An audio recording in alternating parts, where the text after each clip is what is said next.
सानू ही बजे हैं बलवंत का टिकट कटने में। माननीय अखिलेश यादव जी का एक बहुत छोटा सा कार्यकर्ता हूँ कि ये समाजवादी पार्टी के दल्ले हैं कि मुस्लिमों का वोट काटना और भाजपा को जीत दिलाना। कहते मुसलमान केवल समाजवादी पार्टी में दरी बिछाने के काम में आता है। कैबिनेट मिनिस्टर हो, मंत्री हो, सब कुछ हो, जो भी है, समाजवादी पार्टी मुसलमानों को एक इज्जत देने का काम करती है। 2022 विधानसभा चुनाव का बिगुल बज चुका है और सभी राजनीतिक दलों ने अपने प्रत्याशियों की घोषणा कर दी है। बात करते हैं जनपद संभल की और संभल की विधानसभा चंदौसी की। तो चंदौसी में भारतीय जनता पार्टी, बसपा व अन्य राजनीतिक दलों ने अपने प्रत्याशियों की घोषणा कर दी थी, पर समाजवादी पार्टी के प्रत्याशी की घोषणा होने में देरी हो रही थी, कहीं ना कहीं पेच फंसा हुआ था। आज समाजवादी पार्टी ने अपने प्रत्याशी की घोषणा करते हुए बिमलेश कुमारी को यहां से गठबंधन का उम्मीदवार बनाया है। आज हमारे साथ इस पूरे ही मामले पर बात करने के लिए मौजूद हैं सानू बारसी उर्फ ऑक्सीजन मैन, जिन्होंने कोविड के समय पर ऑक्सीजन बांटकर पूरे ही प्रदेश के अंदर अपनी प्रशंसा कराई थी। सानू जी, पहले तो आपका बहुत बहुत स्वागत। राजनीति में आप समाज सेवा के साथ साथ राजनीति में भी काफ़ी सक्रिय होते जा रहे हैं और इस बार बिमलेश कुमारी को एक बार फिर से गठबंधन का यहाँ प्रत्याशी बनाया है। क्या लगता है इस बार चंदौसी का किला फतेह कर पाएंगे आप? देखिए, इंशाल्लाह हम चंदौसी का ही नहीं, हम पूरे प्रदेश को जीतने जा रहे हैं और अपने राष्ट्रीय अध्यक्ष, अपने नेता माननीय राष्ट्रीय अध्यक्ष अखिलेश यादव जी को मुख्यमंत्री बनाने जा रहे हैं। हम चंदौसी ही नहीं, पूरा उत्तर प्रदेश जीत रहे हैं। तो सर्वे में दिखाया जा रहा है कि आपकी पार्टी तो बहुमत में नहीं है। एक आध सर्वे कोई छोड़ दी जाए, उसमें तो बहुमत दिखाई है, बाकी तो बहुत दूर हैं आप। देखिए, सर्वे की बात की जाए तो सर्वे भी आप जानते हैं कि मीडिया पूरी तरीके से किसके साथ है और मीडिया शुरू से लोगों को भ्रमित करने का काम मीडिया ने किया है। मीडिया के आधार पे 2014 में सरकार बनी, मीडिया के आधार पे 2019 में सरकार बनी और मीडिया के आधार पे 2017 में सरकार बनी। तो मीडिया का तो पब्लिक को भ्रमित करने का काम है। उस सर्वे से कुछ नहीं है। सर्वे जो पब्लिक कहती है, आप पब्लिक के बीच जाइए और जो पब्लिक का कहना है उस पब्लिक के कहने को मानिए कि पब्लिक क्या चाहती है। पब्लिक चाहती है कि झूठ की सरकार बने या पब्लिक चाहती है कि सच की सरकार बने। अभी आपके प्रत्याशी को घोषणा हुए कुछ ही घंटे हुए, बताया गया रात 12 बजे के बाद उनको सिंबल दिया गया। सोशल मीडिया पर कुछ उनके वीडियो वायरल किए जा रहे हैं, वो अपने कार्यक्रम में डांस कर रही हैं। तो ये किस तरह की राजनीति से कैसे?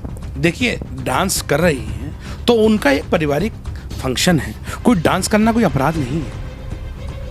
कहाँ अगर डांस करना कोई कहीं किसी किताब में लिखा है कि डांस करना अपराध है तो वो अपराध है। अब वो डांस कर रही हैं, उनका घरेलू कोई फंक्शन है, उसमें डांस कर रहे हैं। क्या क्या गलत कर रहे हैं अगर वो अपने घरेलू फंक्शन में डांस कर रही हैं? भाई, ये आरोप बिल्कुल गलत है। सानू भाई, देखा गया है कि काफ़ी देर लग गई यहाँ से टिकट की घोषणा होने में। एक नाम और चर्चा में था बलवंत सिंह का, कि बलवंत को यहाँ से उम्मीदवार बनाया जाएगा। जानकारी के अनुसार आपने उनका विरोध किया और टिकट उनका कट गया। कुछ लोगों का ये भी कहना है कि ऊपर लखनऊ तक सानू आप काफ़ी पकड़ रखते हैं, सानू ही बजे हैं बलवंत का टिकट कटने में। देखिए, ये जिन लोगों का भी मानना है और जिन लोगों का भी ये कहना है कि शानू पकड़ रखते हैं, ये बहुत उनका गलत मानना है। मैं अपने राष्ट्रीय अध्यक्ष माननीय अखिलेश यादव जी का एक बहुत छोटा सा कार्यकर्ता हूँ और अपनी बात रखने का मेरी आदत है और सच को सच कहने की मेरी आदत है। और सच को सच कहा मैंने, गलत को गलत कहा। इसीलिए जो भी लोग ये कहते हैं वो आरोप लगा रहे हैं, वो गलत आरोप है। शायद आपने वो वीडियो मेरा नहीं देखा। मैंने उस वीडियो में ये कहा था कि अगर समाजवादी पार्टी का अंतिम निर्णय ये होगा कि बलवंत जी ही यहाँ से प्रत्याशी होंगे तो समाजवादी पार्टी का निर्णय हमारे सर माथे है। हम समाजवादी पार्टी को चुनाव लड़ाने के लिए तैयार हैं।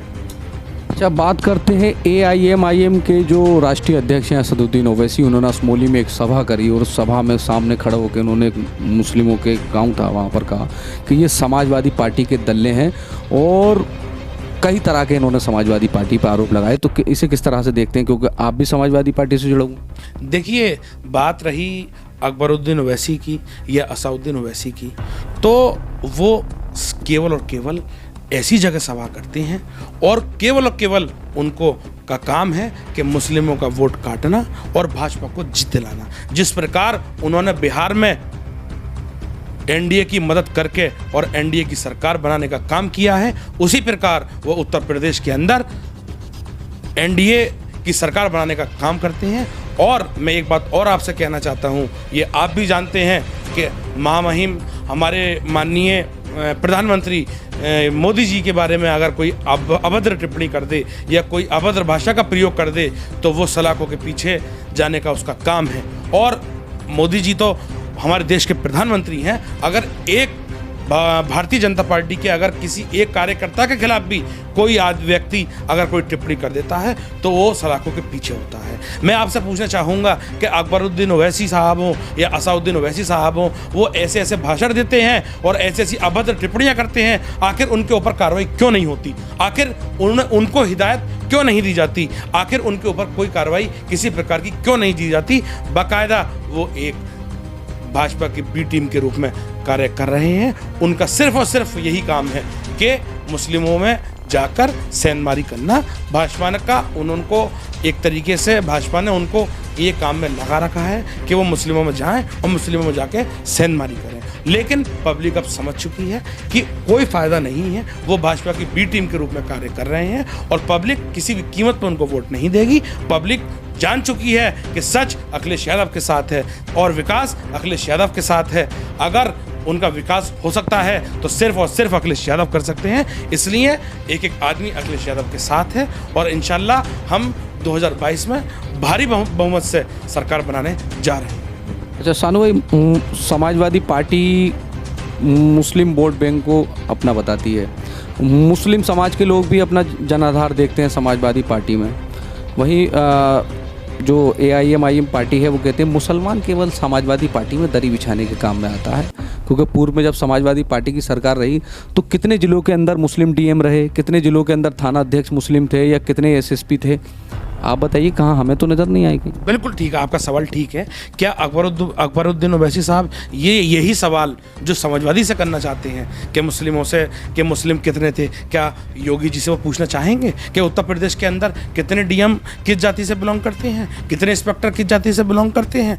और रही बात मुसलमान की और समाजवादी पार्टी की, तो ये आप लिस्ट उठा के देख लीजिए कि जितना सम्मान और जितना इज्जत समाजवादी पार्टी के अंदर मुसलमानों को मिलती है, इतनी इज्जत और इतना सम्मान किसी जगह नहीं है।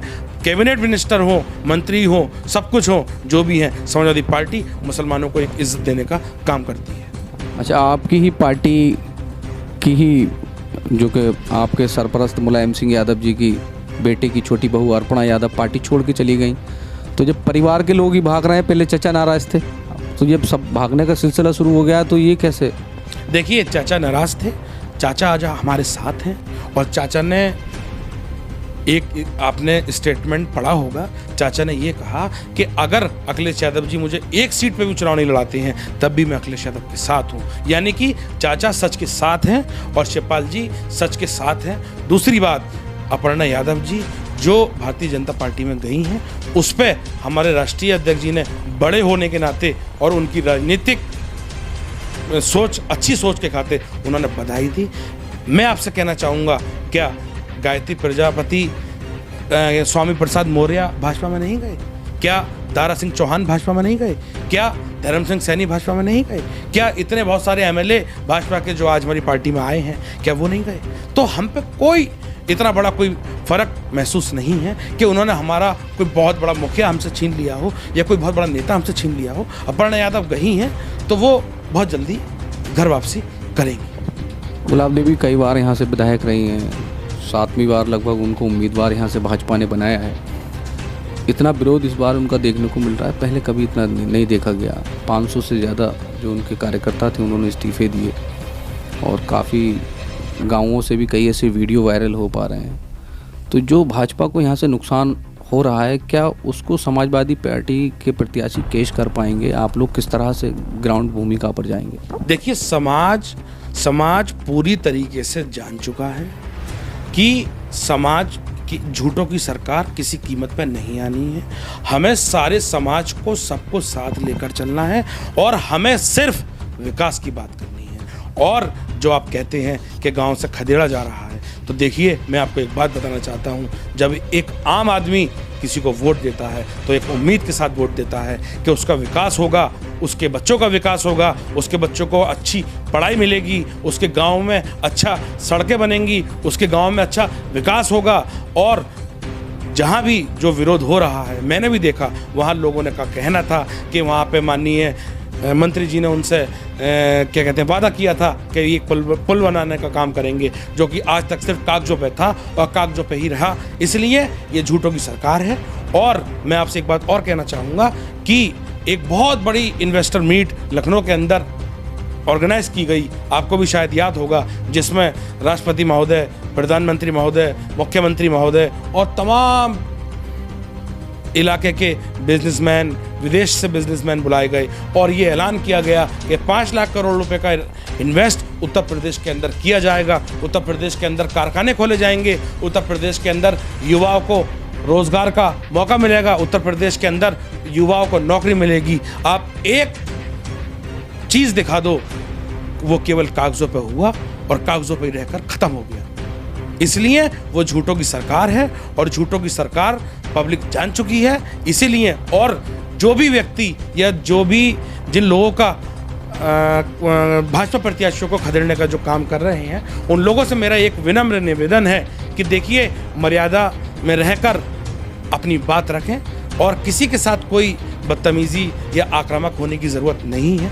उन्हें नुकसान पहुंचाना है और उन्हें चोट पहुंचानी है तो उन्हें वोट के आधार पर चोट पहुंचाएं, उन्हें समाजवादी पार्टी को वोट दें, ताकि वोट की चोट उन्हें बहुत भारी पड़े।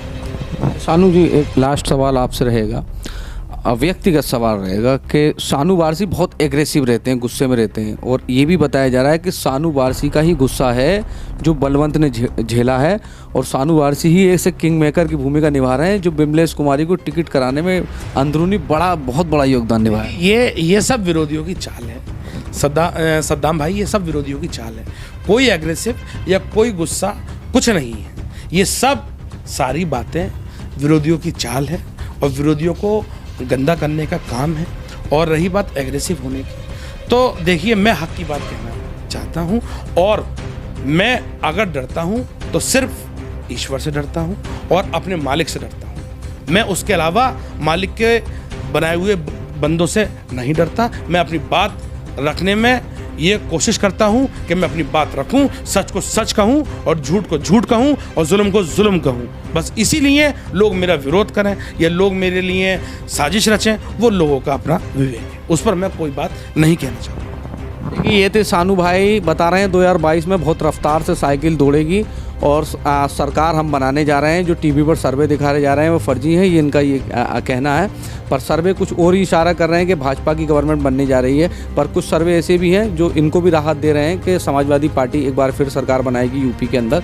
वहाँ बात करते हैं संभल की, तो संभल की 4 सीटें जीतने का इनकी तरफ से दावा किया गया है, और वहीं शानू कहते हैं कि मैं हक की बात कहता हूँ, सच को सच और झूठ को झूठ कहता हूँ।